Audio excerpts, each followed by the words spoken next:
Comme j'ai dit, on commence avec Keith Banting, qui est directeur de la chaire de recherche en politique publique de l'Université Queen's à Kingston.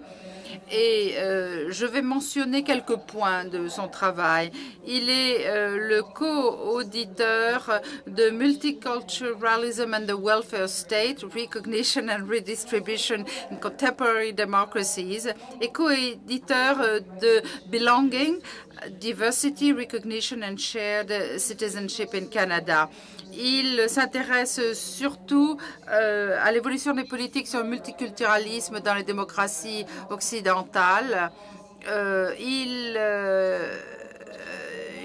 a aidé à la conception du MCP Index Project qui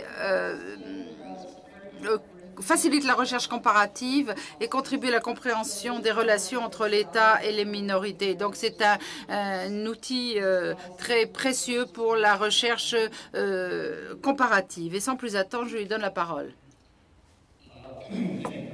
Merci beaucoup, Suzanne. Je voudrais remercier le Centre mondial du pluralisme, d'avoir organisé cette rencontre et de m'y avoir invité. Le thème de mes propos pourrait être caractérisé en disant « Confession d'un Canadien plein de confusion ». Parce que quand on comprend la nature du multiculturalisme et des enjeux et qu'on regarde le débat en Europe, il y a beaucoup de choses où on se dit qu'il y a un malentendu des deux côtés, dans les deux continents. À première vue, si on prend le débat politique, le discours, la rhétorique dans les deux pays, le Canada et de l'autre côté l'Europe, on peut avoir le sentiment qu'il y a un fossé qui se développe dans les approches envers la diversité et l'intégration. Et on pourrait penser que l'Atlantique devient plus importante. On a appris que dans le contexte européen, le multiculturalisme a non seulement échoué, mais a totalement échoué. Et le Premier ministre du Royaume-Uni avait aussi des critiques par rapport à cette question de la diversité. Côté canadien, par contre, on peut encore dire que l'approche multiculturelle bien accepté par la plupart des partis politiques. Personne ne conteste les grands principes. Personne ne s'est mobilisé pour remettre en cause la direction fondamentale des politiques concernant la diversité dans notre pays. Donc, on a vraiment l'impression d'un fossé croissant. Mais pour ce Canadien que je suis, cette image d'une divergence croissante soulève plusieurs questions. D'abord, on est frappé de la façon dont le terme multiculturalisme est utilisé au Canada et en Europe. Dans le contexte européen, de plus en plus, le concept du multiculturalisme est vu comme une philosophie que l'on devrait accepter des sociétés différentes, distinctes au sein d'un même pays. Ça, c'était la conception du multiculturalisme qui, d'après la chancelière allemande, a totalement échoué. Pourtant, au Canada, on n'a jamais vu le multiculturalisme, surtout s'agissant des nouveaux arrivants. On n'a jamais pensé au multiculturalisme dans ces termes. On l'a plutôt vu comme une reconnaissance, un appui aux différences culturelles, mais on l'a également vu comme un mécanisme visant à encourager l'intégration des nouveaux arrivants dans la société canadienne, dans la vie politique et économique du pays. Quand ils arrivent, on s'attend à ce qu'ils restent pour devenir des Canadiens, des citoyens canadiens. Donc on voit le multiculturalisme comme une façon d'être canadien et non pas une façon d'être différent. Donc dès le départ, il s'agit d'un un échange transatlantique qui démarre mal parce qu'on utilise le même mot, mais de façon très différente.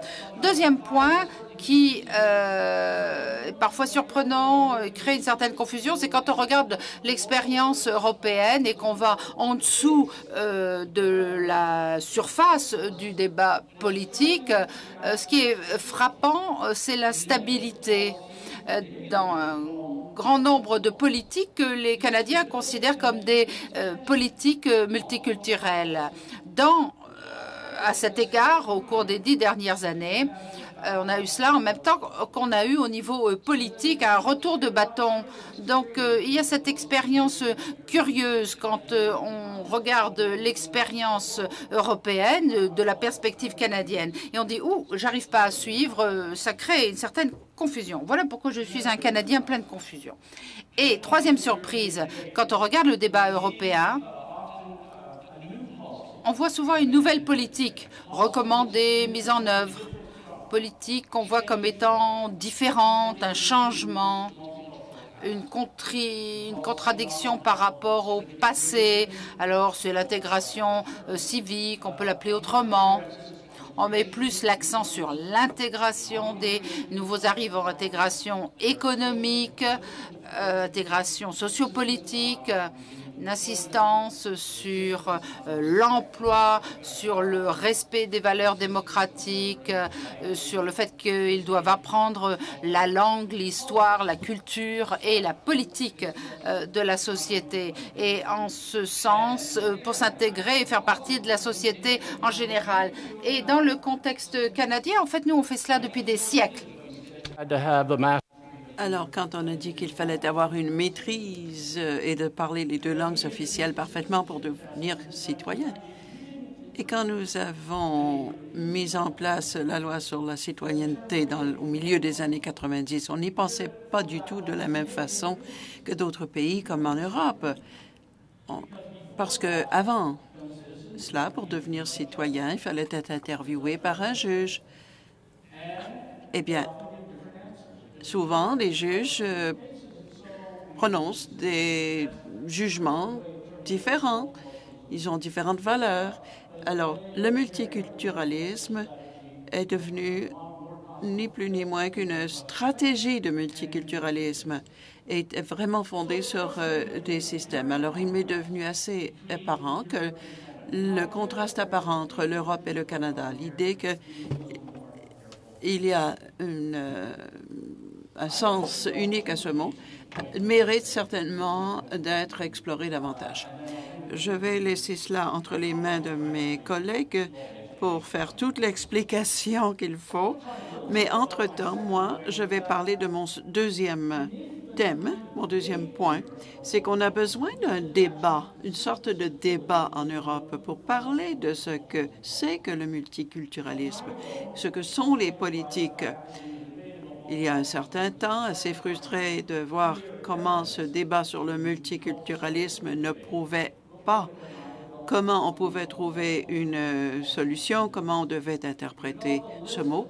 Ici, nous avons mis au point une liste de programmes qui pouvaient capter ou au moins définir le sens donné au Canada à ce mot multiculturalisme, à ce concept.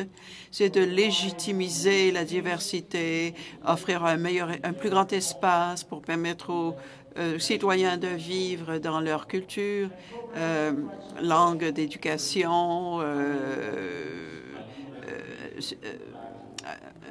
d'appoint, méthode de moyen de s'habiller, style, etc. Alors, quand on regarde séparément toutes ces démocraties qui sont là-bas, combien ont élargi ou accentué leurs programmes avec le temps et combien d'entre elles ont au contraire diminué. Vous trouverez à l'arrière de la salle un résumé de cette liste et je ne vais pas vous ennuyer avec tous les détails qui s'y trouvent, dans le sens que vous pouvez les lire vous-même.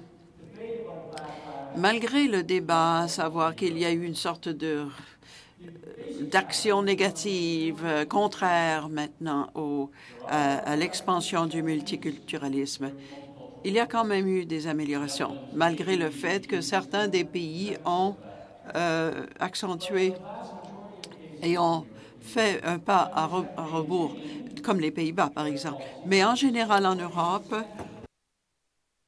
les pays ont maintenu leur définition de leur politique ou, au contraire, en plus de cela, certains pays ont accentué leur politique, les ont élargis, ont accentué leur effet par l'apparition de nouveaux programmes. Ils n'appellent peut-être pas cela nécessairement des programmes émanant de leur politique sur le multiculturalisme, mais en fait, c'est ce dont il s'agit.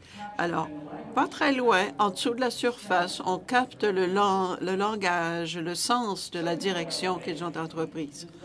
Deuxième point que j'aimerais faire, c'est que le nouveau programme d'intégration civique ou l'emphase que l'on met sur l'intégration civique dans les sociétés européennes, phénomène très important d'ailleurs parce que c'est la direction entreprise par un grand nombre de ces pays et c'est une direction très puissante, mais cela ne nous surprend pas parce que nous connaissons très bien ces objectifs depuis très longtemps au Canada.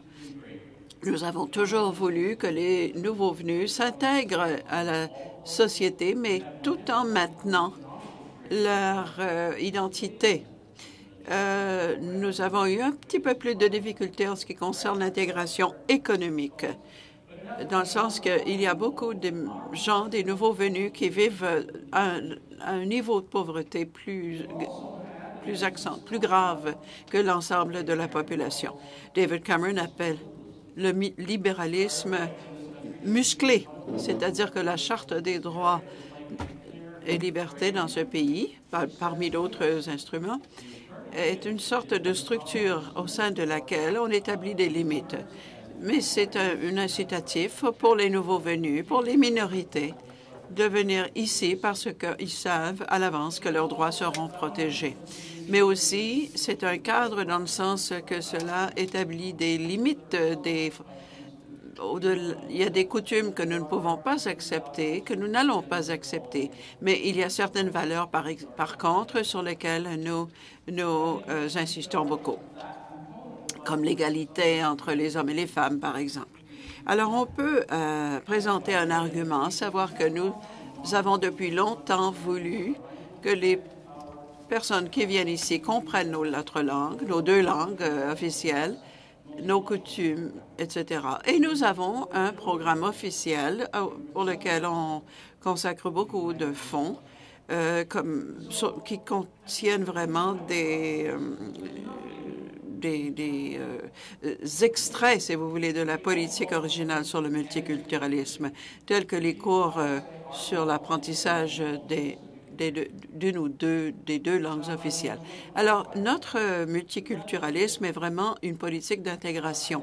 Mais j'ajoute tout de suite un certain caveat, à savoir que on peut trouver des équivalences dans bien d'autres pays, des pays d'Europe où l'intégration civique est une occasion offerte aux nouveaux venus, mais il n'y a pas d'obligation. Dans certains pays d'Europe, par contre, de plus en plus, on met en place des lois et d'autres instruments assez stricts, où les gens doivent subir d'énormes pressions pour apprendre la langue, pour apprendre l'histoire, apprendre la culture. Et les résidents, la résidence ne peut être accordée de façon permanente que si ces personnes répondent aux exigences requises. Il y a peut-être une certaine contradiction, mais ça n'est pas nécessaire. Il n'y a pas de raison nécessaire pour maintenir cette contradiction. On peut adopter une politique encourageant la diversité tout en vigoureusement défendant l'intégration. Je crois, on l'a prouvé au Canada, l'expérience ici montre que cela est tout à fait viable. Merci.